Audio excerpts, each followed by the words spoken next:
Everyone, welcome to my YouTube channel. बेटा हम लोग सिंपल पेपर का section A, B and C complete कर चुके हैं। आज हम स्टार्ट करेंगे सेक्शन डी। सेक्शन डी का क्वेश्चन नंबर 25 है। Draw a circle of radius 6 centimetre from a point 10 centimetre away from the centre. Construct the pair of tangents to the circle and measure their length. अब देखो बेटा, हमने 6 centimetre radius का एक circle draw किया। Centre मैंने ओ ले लिया। अब सेंटर से 10 सेंटीमीटर डिस्टेंस पे मैंने एक पॉइंट ले लिया ए। इसकी सेंटर से डिस्टेंस कितनी ले ली? 10 सेंटीमीटर। अब देखो, इस पॉइंट से इस सर्कल की टेंजेंट मैंने ड्रॉ करनी है और उनकी लेंथ मेजर करनी है। हम क्या करेंगे? ड्रॉ परपेंडिकुलर बाइसेक्टर ऑफ ओए लाइन। तो आधे से ज्यादा कंपास ओपन करके परपेंडिकुलर बाइसेक्टर ड्रॉ करो। बेटा ओ को सेंटर लो और यहां से ये आर्क ड्रॉ करो। परपेंडिकुलर बाइसेक्टर लिया ओए लाइन का, जिसने ओए को इंटरसेप्ट किया एट पॉइंट ई। अब बेटा ई को सेंटर लूंगी, ओई रेडियस का कंपास ओपन करके सर्कल ड्रॉ करूंगी।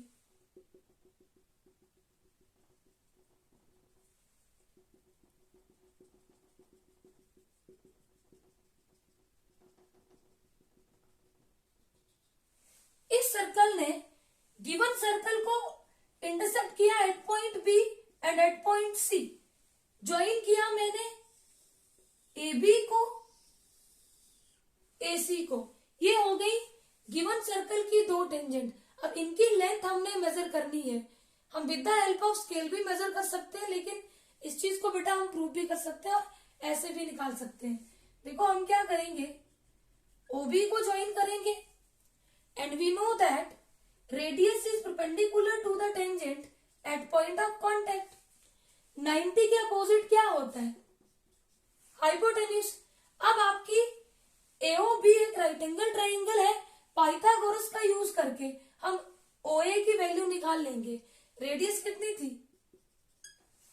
6 सेंटीमीटर। OA कितना देके रखा है?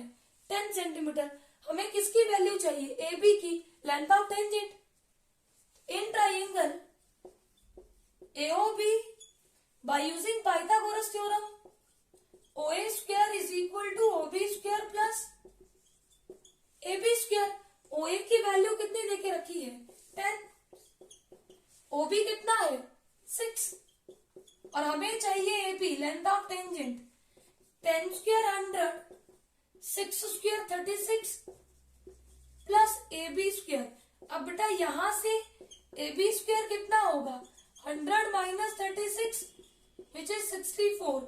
हमें चाहिए AB, स्क्वायर रूट लेना पड़ेगा 64 का, विच इज 8 सेंटीमीटर। यानी कि AB कितना हो गया? 8 centimetre.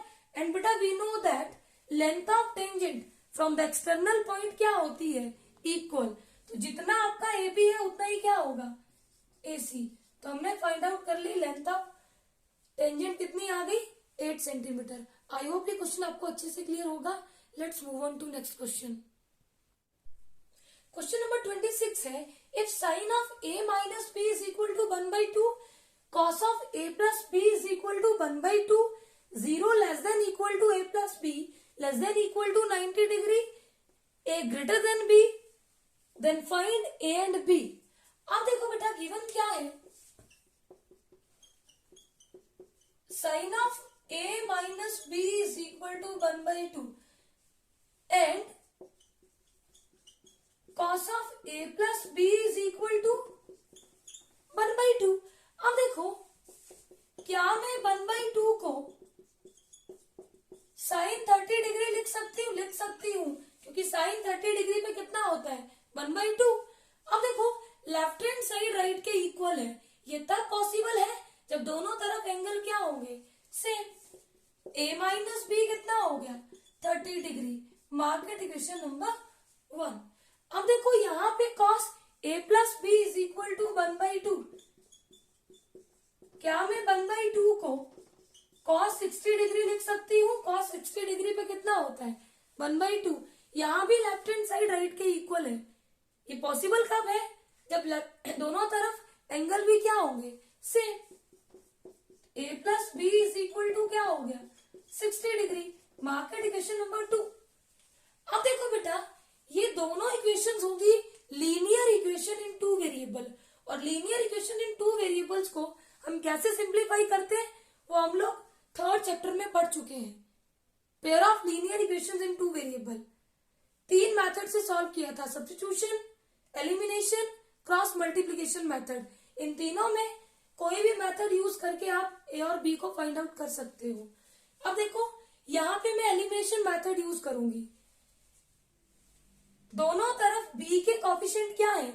Equal with opposite sign. Adding 1 and 2, adding 1 and 2, equation number 1 लिखो और 2 लिखो, दोनों को ऐड करो। b से b cancel out, a plus a 2a, 30 plus 60 90 degree. यहां से a की वैल्यू होगी 45 degree. Put a is equal to 45 degree in 1, रखो 1 में। 45 minus b is equal to 30 degree. b को इधर ले जाओ, 30 को इधर ले आओ, ये नेगेटिव होगा, और 45 माइनस 30 डिग्री 15 डिग्री। b की वैल्यू कितनी होगी? 15 डिग्री। अब देखो clearly a is greater than b, a की वैल्यू 45 डिग्री है और b की वैल्यू क्या है? 15 डिग्री, और ये वाली कंडीशन भी सेटिस्फाई हो रही है। आई होप ये क्वेश्चन आपको अच्छे से क्लियर होगा। बेटा क्वेश्चन नंबर 26 में चॉइस है, सेकेंड पार्ट है आपके पास। Prove that 1 plus secant A upon secant A is equal to sine square A upon 1 minus cos A. Left hand side लो, 1 plus secant A upon secant A is equal to, secant A किसके इक्वल होता है? 1 over cos A. Secant A के place पे यहां क्या put कर दो? 1 over cos A. 1 plus 1 over cos A upon secant ए को रिप्लेस करो 1 अपॉन कॉस ए। न्यूमरेटर में LCM low, 1 and cos A का एलसीएम आएगा कॉस ए। कॉस ए को 1 से डिवाइड किया कॉस ए, और कॉस ए को 1 से मल्टीप्लाई किया cos A, plus cos A को कॉस ए से डिवाइड किया 1, 1 इंटू 1 1। अब देखो बेटा, ये कॉस ए इधर न्यूमरेटर में मल्टीप्लाई होगा, रेसिप्रोकल होगा। कॉस ए से कॉस ए कैंसिल आउट, आपके पास क्या रह गया? 1 प्लस कॉस ए। अब देखो, इसको सॉल्व किया, मेरे पास क्या आ गया? 1 प्लस कॉस ए। मुझे क्या चाहिए? मुझे चाहिए राइट हैंड साइड में डिनोमिनेटर में 1 माइनस कॉस ए। तो 1 माइनस कॉस ए मुझे डिनोमिनेटर में चाहिए। तो बेटा अपनी मर्जी से तो नहीं लिख सकते, तो बैलेंस करने के लिए क्या करना पड़ेगा? Multiply and divide. अगर आप ऐसे ना कर सको तो इसके बाद राइट हैंड साइड को लेना और इसको भी सिंप्लीफाई करना। ऐसे भी कर सकते हैं, वैसे भी कर सकते हैं। अब देखो, a plus B into A minus B, A square minus B square upon 1 minus cos A. 1 square 1, cos square A as it is. अब देखो बेटा, 1 माइनस कॉस स्क्वायर ए क्या होता है? Sine square A. आपके पास आइडेंटिटी क्या थी? Cos square A plus sine square A is equal to 1। अब यहां से साइन स्क्वायर ए की वैल्यू क्या होगी? 1 माइनस कॉस स्क्वायर ए, यानी कि 1 माइनस कॉस स्क्वायर ए को मैं क्या पुट कर सकती हूँ? Sine square A upon 1 minus cos A, और यही हमारी क्या है? RHS। आई होप ये क्वेश्चन आपको अच्छे से क्लियर होगा। Let's move on to next question. Question number 27 है, find the area of a shaded region where ABCD is a square of side 14 centimetre. देखो बेटा, आपको इस शेडेड रीजन का एरिया निकालना है। तो ये डार्क डार्क पोर्शन आपको दिख रहा है ना, इसका एरिया निकालना है।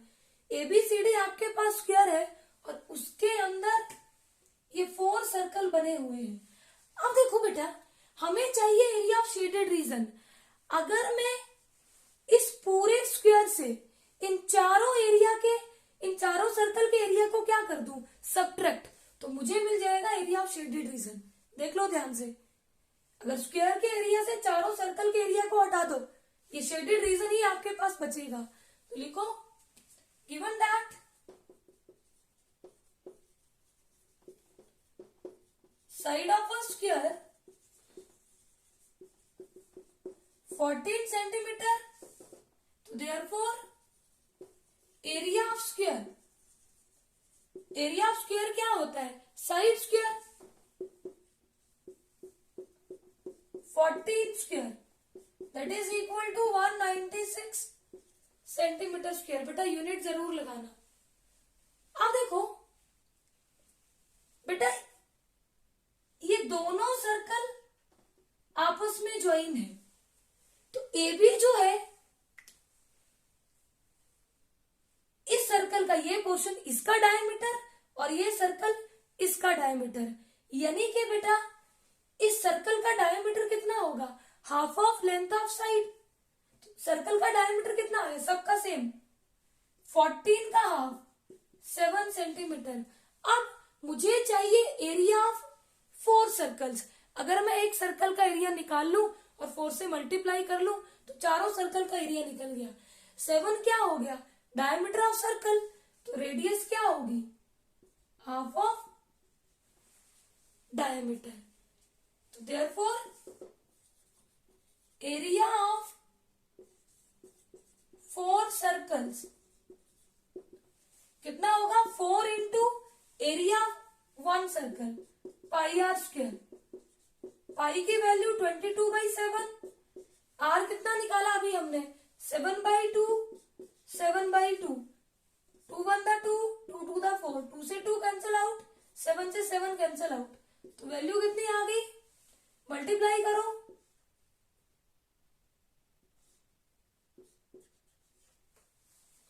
154 सेंटीमीटर स्क्वायर। हमें क्या चाहिए, area of shaded region.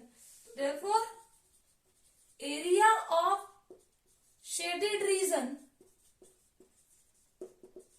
is equal to area of square minus area of 4 circles। Area of square क्या है, 196 माइनस एरिया ऑफ सर्कल 154, दोनों को सब्ट्रैक्ट करो, आंसर कितना होगा, 42 सेंटीमीटर स्क्वायर। यूनिट जरूर लगाना, एरिया है। आई होप ये क्वेश्चन आपको अच्छे से क्लियर होगा। Let's move on to next question.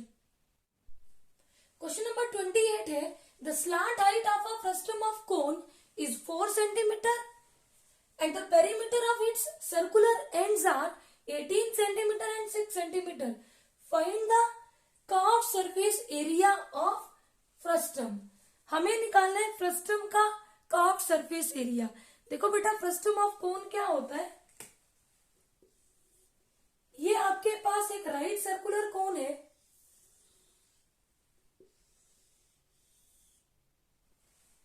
अगर इसके बेस के पैरेलल मैंने एक प्लेन से इस कोन को क्या किया, कट किया, तो ये जो पार्ट आपका बचता है यही क्या होता है, फ्रस्टम ऑफ कोन।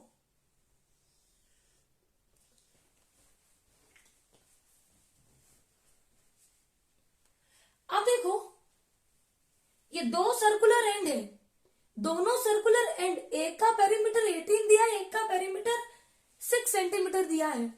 बड़े वाले सर्कल का पेरीमीटर मैं क्या ले लूंगी, 18, ऑब्वियसली ज्यादा आएगा, और छोटे वाले का पेरीमीटर क्या ले लूंगी, 6। इसकी रेडियस को R2 से डिनोट किया और इसकी रेडियस को R1 से डिनोट किया, और इसकी स्लांट हाइट जिसको हम L से डिनोट करते हैं वो हमें कितनी देके रखी है, 4 सेंटीमीटर। तो लिखो गिवन दैट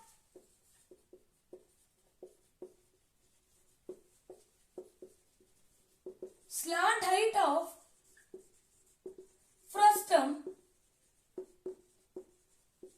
एच से डिनोट करो, एल से डिनोट करो, sorry, that is equal to 4 centimetre. अब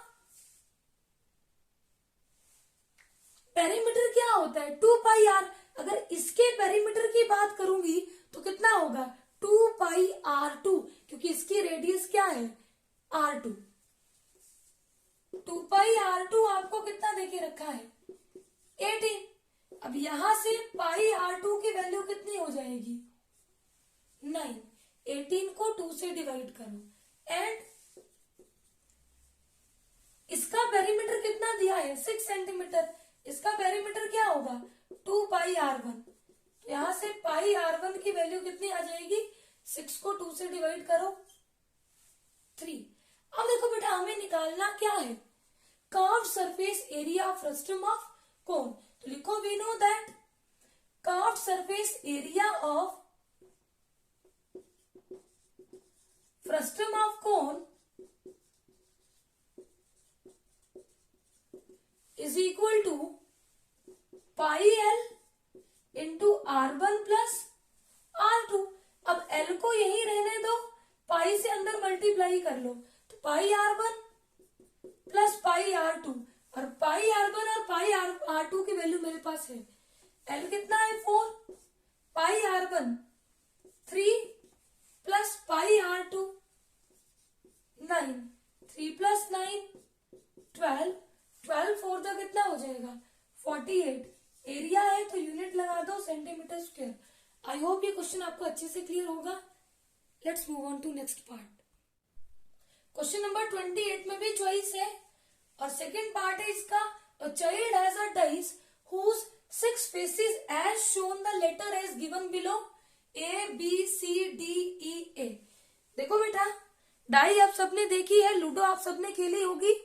उसमें जो डाई होती है उसके फेसेस पे क्या लिखा होता है? 1 2 3 4 5 6। अब मान लो उन पे 1 2 3 4 5 6 नहीं लिखा, उस पे लिखा है एक पे A B C D E और अगले पे भी क्या लिख दिया? A।